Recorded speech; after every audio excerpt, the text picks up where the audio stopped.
একটা কাজ করবা, এক্সামের আগের দিন তোমাদের বন্ধু বান্ধব কল দিয়ে জিজ্ঞাসা করে না, দোস্ত কি অবস্থা, বলো না?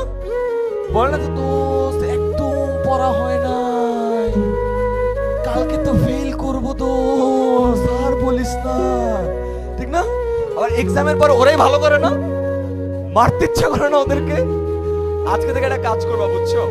এটা সায়েন্টিফিক্যালি প্রুভেন। তুমি যখন হাসো তোমার শরীর থেকে একটা হরমোন নিঃসৃত হয়, এই হরমোনটার নাম হলো ডোপামিন। নাম কি? ডোপামিন। তো ডোপামিন যখন রিলিজ করে তোমার অনেক ভালো লাগে, ইউ ফিল হ্যাপি, খুশি হও, হাসো না, ভালো লাগে না? এইটা সায়েন্টিফিক্যালি প্রুভেন। বাঙালিদের জন্য এটা সায়েন্টিফিক্যালি প্রুভেন কিনা জানি না, বাট এটা সত্য। আমরা যখন আরেকজনকে হাসতে দেখি আমরা নার্ভাস হয়ে যাই। তোমার একটা ফ্রেন্ড বলে, দোস্ত আমার পড়া খুব ভালো অবস্থা, তোমার খারাপ লাগে না? এই ভালো অবস্থা, আমার তো কিছু হবে না।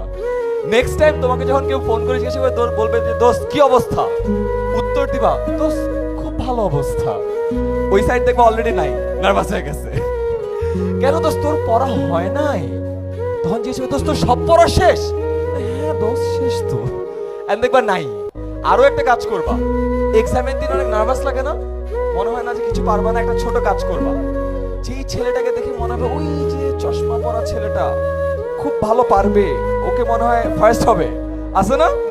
ওর দিকে তাকায় দেখো, একটা স্মাইল দেওয়া, হ্যাঁ দেখো যে গায়েব। ওর বাপ্পাকে বলা শুরু করবে যে আম্মু ও মনে হয় সব পারে, আমাকে দিয়ে কিছু হবে না। সেটা ইউজ করো।